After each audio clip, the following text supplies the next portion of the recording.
Dear student, पिछले lecture में हम माइनर किसी डिटर्मिनेंट का कैसे निकाला जाता है इस चीज़ को देख रहे थे। वहाँ से जो भी इम्पोर्टेंट क्वेश्चन था वो भी हम सॉल्व किए थे। आज के क्लास में हम कोफैक्टर के बारे में पढ़ने वाले हैं, है ना, कि किसी भी डिटर्मिनेंट का कोफैक्टर कैसे निकालते हैं। और साथ ही साथ आज की क्लास में हम ये भी देखेंगे कि किसी भी डिटर्मिनेंट का वैल्यू कैसे निकाला जाता है। उसके लिए एक स्पेशल रूल है, सारस रूल, उसको भी आज की क्लास में हम डिस्कस करने वाले हैं। आज तक आप पढ़े होंगे डिटर्मिनेंट का डायरेक्ट एक्सपेंशन के थ्रू वैल्यू निकालने के लिए, ठीक है। लेकिन आज की क्लास में हम एक स्पेसिफिक रूल आपको बताएंगे जिसको सारस रूल के नाम से जानते हैं।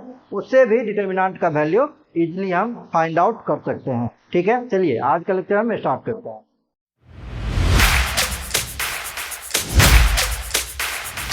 टॉपिक है आपका cofactor of determinant, cofactor of determinant. अब देखिए, अगर हम वैल्यू की बात करें ना तो माइनर और कोफैक्टर का वैल्यू सेम ही होता है। The value of minor and cofactor are equal, ठीक है। डिटर्मिनेंट में, है ना, माइनर और कोफैक्टर का अगर हम बात करेंगे ना तो दोनों का अगर हम वैल्यू की बात करेंगे तो सेम ही होगा। C I J is equal to एक फॉर्मूला है -1 to the power I plus J into minor of M I J, ठीक है। मतलब अगर हम यूं कहें, अगर मान लीजिए, देखिए कि एग्जाम्पल से हम आपको बता देते हैं। डेल्टा इज इक्वल टू, अगर लिखा हुआ है A11 A21 A13 A21 A22 A23 A31 A32 और A33, ये लिखा हुआ है, ठीक है।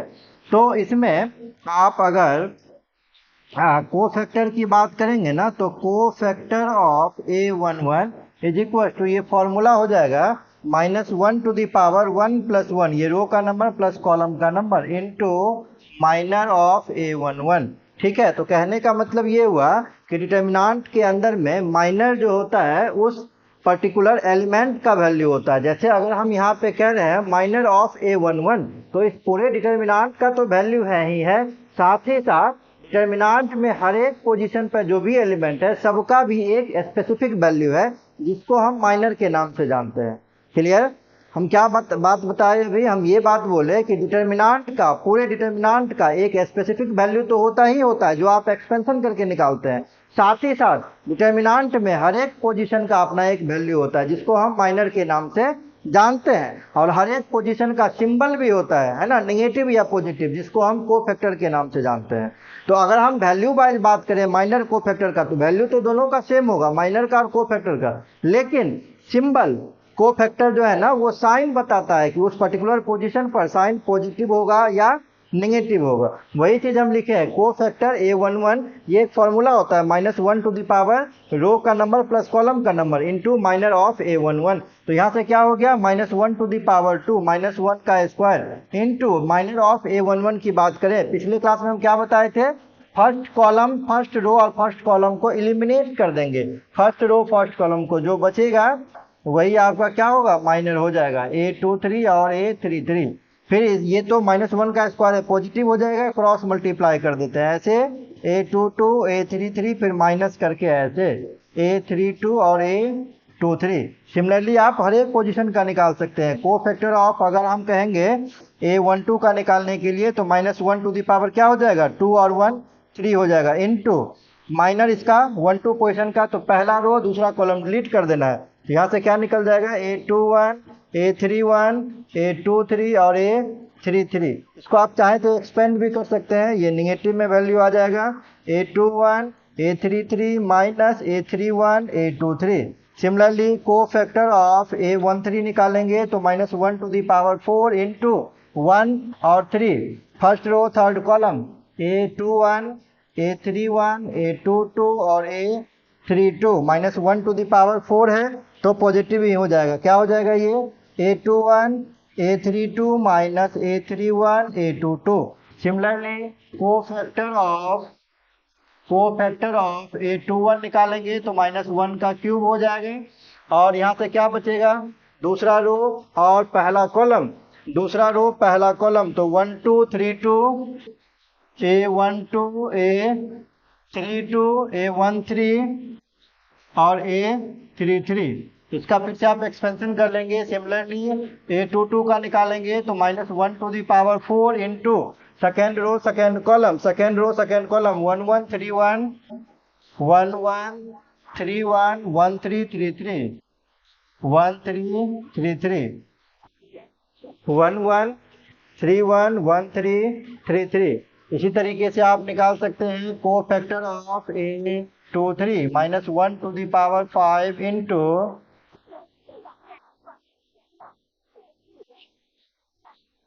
है ना 23 का निकालेंगे सेकेंड रो थर्ड कॉलम तो 1131 1131 1232 1232। इसी तरीके से को factor of A31 -1⁴ into determinant को factor of A32 is equal to -1⁵ into something value A33 is equal to -1⁶ into value.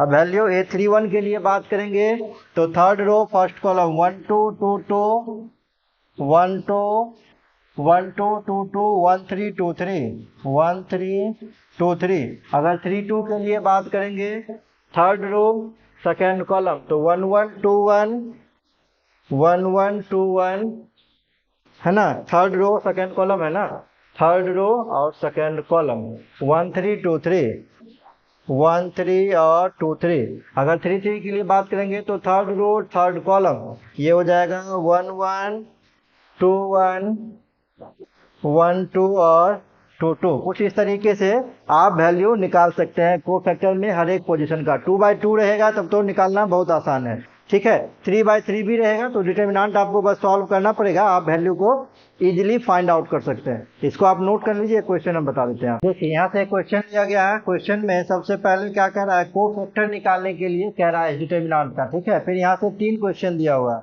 सबसे पहले डिटर्मिनेंट को डेल्टा मान लेते हैं, डेल्टा मान के फिर हम इसका को फैक्टर सबसे पहले निकाल लेते हैं, ठीक है। तो को फैक्टर ऑफ A11 क्या हो जाएगा, -1⁴ पॉजिटिव हो जाएगा और डिटर्मिनेंट यहाँ से कितना आएगा 1 1 का first row first column delete कीजिए तो ये 4 एलिमेंट बचेगा। इसका हम डायरेक्ट डिटर्मिनेंट का वैल्यू निकाल लेते हैं तो ये 5 हो जाएगा। को फैक्टर ऑफ A12 तो ये निगेटिव हो जाएगा है ना, -1⁵ निगेटिव हो जाएगा पहला रो और दूसरा कॉलम। तो ये बचेगा 4 - 2 7 5 4 5 जा 20 माइनस माइनस प्लस हो जाएगा 7 दूनी 14 कितना हो जाएगा ये -34। इसी तरीके से को फैक्टर ऑफ A13 ये भी पॉजिटिव हो जाएगा पहला रो तीसरा कॉलम तो 4 0 माइनस माइनस प्लस हो जाएगा तो ये वैल्यू हो गया 2। इसी तरीके से A21 का निकालेंगे, इसी तरीके से A22 का निकालेंगे तो ये निगेटिव करके आएगा ये पॉजिटिव आएगा। A23 A31 A32 और A33। A21 निकालिए दूसरा रो पहला कॉलम तो हो जाएगा -5 है ना, 0 इंटू दिस तो 0 माइनस माइनस प्लस 5 हो जाएगा। फिर अगर 2 2 का निकालेंगे दूसरा रो दूसरा कॉलम दूसरा रो दूसरा कॉलम दूसरा रो दूसरा कॉलम तो ये हो जाएगा 1 5 जा 5 और 2 2 जा 4 माइनस माइनस प्लस हो जाएगा तो 9 हो जाएगा। ये फिर से 2 3 माइनस हो जाएगा 2 और 3 है ना, 2 और 3 तो ये 0 हो जाएगा और ये प्लस माइनस माइनस ही फिर रह जाएगा है ना, तो माइनस माइनस प्लस 2 हो जाएगा। 3 1 का निकालेंगे तो पॉजिटिव ही होगा थर्ड ये तो -7 - 2 तो ये वैल्यू -9 हो जाएगा। अगर 3 2 का निकालेंगे थर्ड रो सेकेंड कॉलम तो 7 -8 है ना, लेकिन माइनस हो जाएगा 7 -8 7 -8 -1 ये +1 बाहर निकलेगा। अगर 3 3 का निकालेंगे तो थर्ड तो ये हो जाएगा 1 + 4 तो वैल्यू आपका 5 हो जाएगा। क्लियर। तो पहला चीज तो सॉल्व हो गया, डिटर्मिनेंट का हर एक क्वेश्चन का को फैक्टर कर रहा था ये तो हम निकाल लिए। अब यहाँ से हम पहला क्वेश्चन देखते हैं, वैल्यू कह रहा था निकालने के लिए तो डेल्टा इज इक्वल टू क्या दिया हुआ है 1 4 -2 -1 1 0 2 7 5 डिटर्मिनेंट का वैल्यू सबसे पहले 1 को पकड़ लीजिए, तो 1 इंटू पहला रो पहला कॉलम एलिमिनेट कर दीजिए, 1075, ठीक है। फिर माइनस करके सेकेंड पोजीशन को, तो ये भी माइनस है तो माइनस में डायरेक्ट प्लस हो जाएगा। अब ये और ये हम बाहर कर देते हैं, 4 - 2 75 है ना, फिर प्लस 2।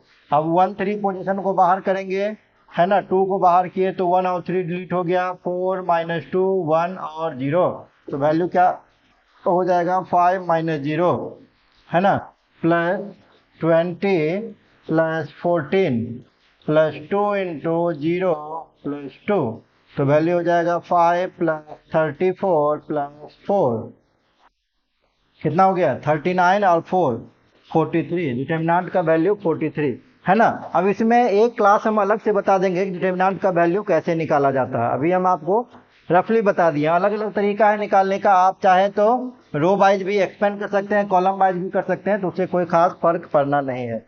अब देखिए यहाँ से कह रहा है A11 इंटू C21, A11 मतलब एलिमेंट की बात कर रहा है, पहला रो पहला कॉलम, एलिमेंट क्या है 1 है।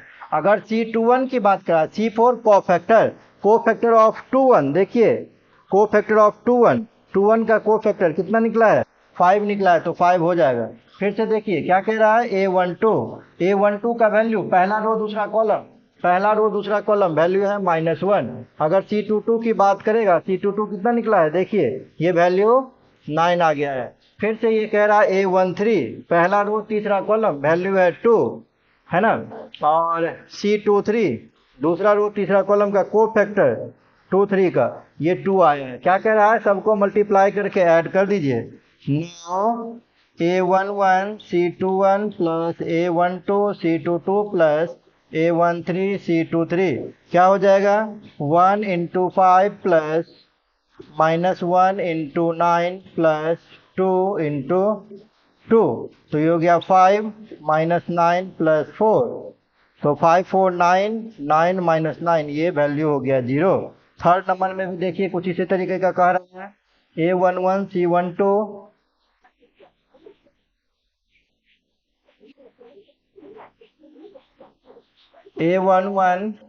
ये करा A11 into C12 plus A21 into C22 plus A31 into C32।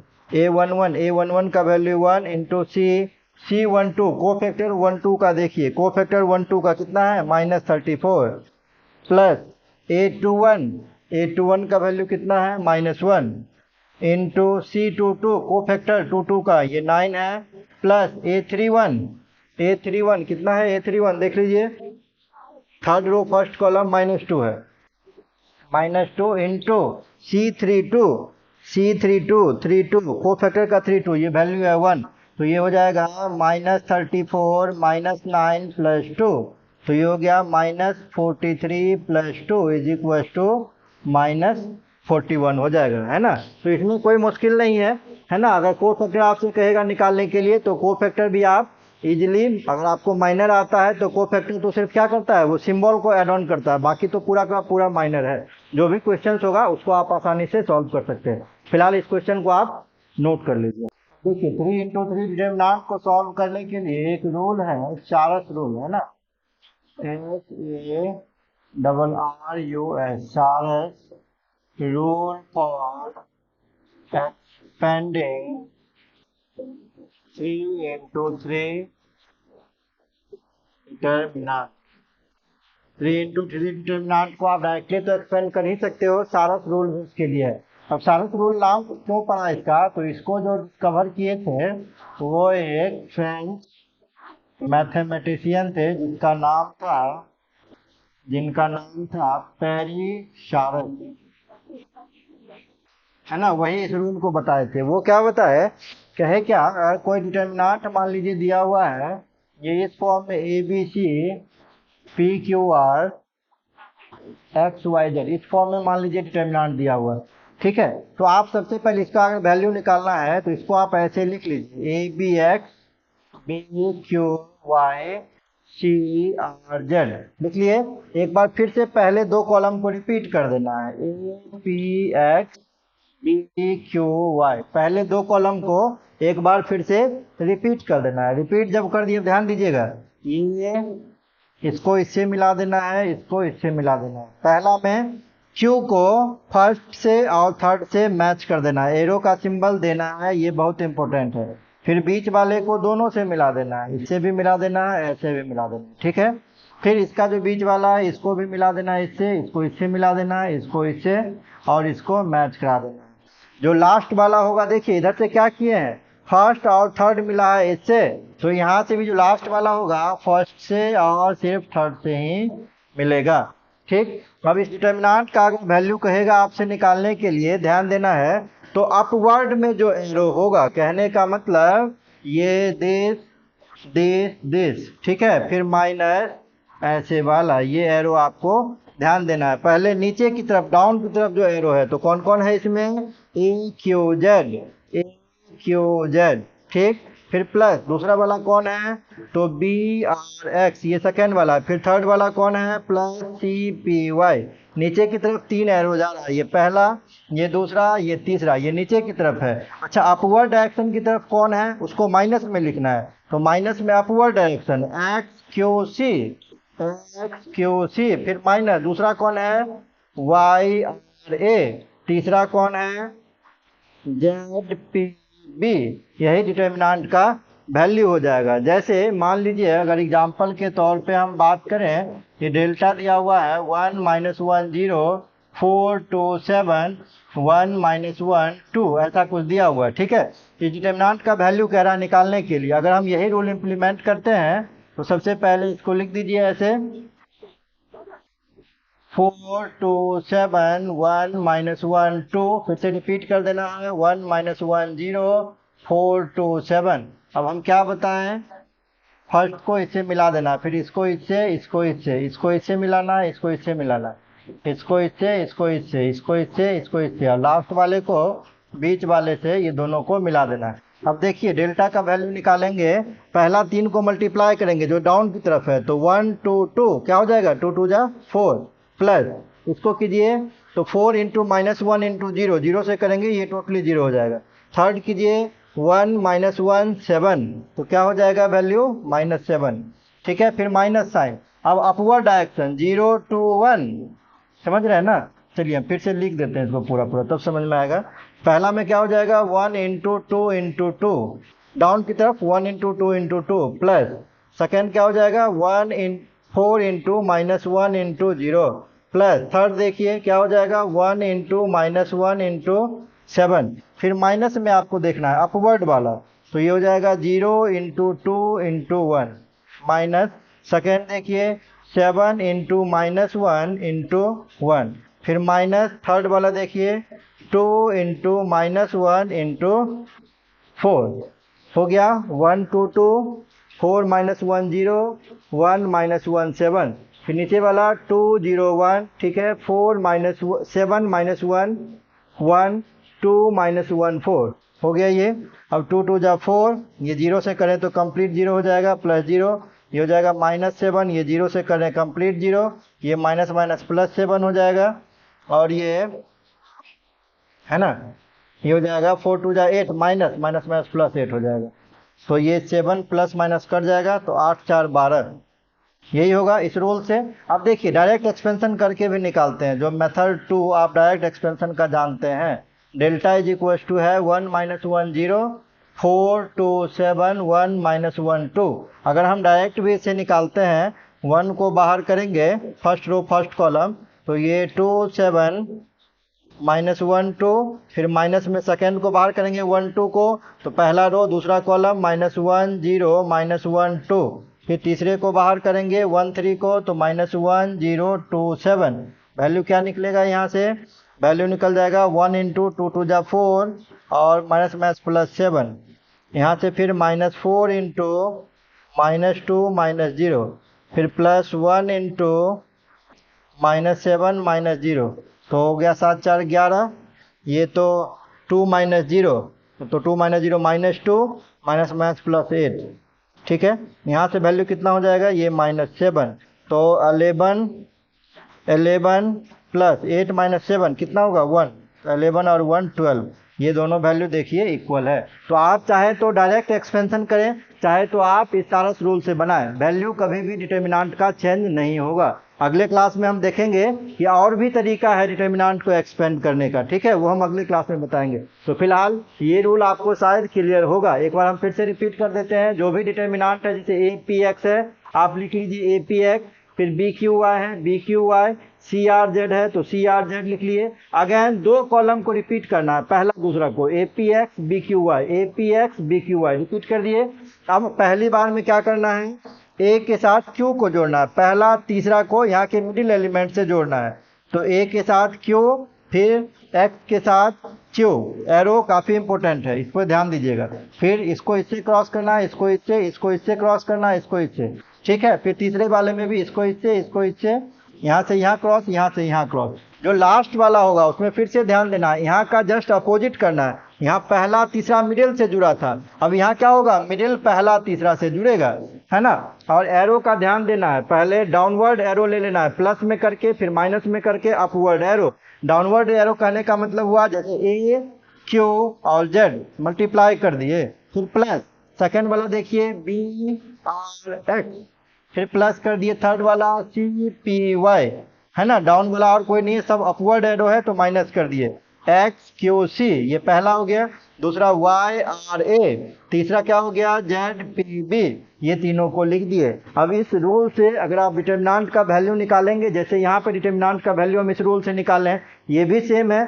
Direct expansion करते हैं तो वो भी वैल्यू सेम ही आया है, मतलब वैल्यू डिटर्मिनेंट के वैल्यू पे चाहे तो आप किसी भी रूल से उसका एक्सपेंशन करें, वैल्यू पे कोई भी अंतर नहीं होगा। यहाँ तक हम क्लास को रहने देते हैं। सबसे पहले आप इसको नोट कर लीजिए, और चलते चलते मैं वीडियो आपको अच्छा लग रहा है तो प्लीज़ चैनल को लाइक एंड सब्सक्राइब जरूर करके जाएं। मिलते हैं नेक्स्ट लेक्चर में। Thank you.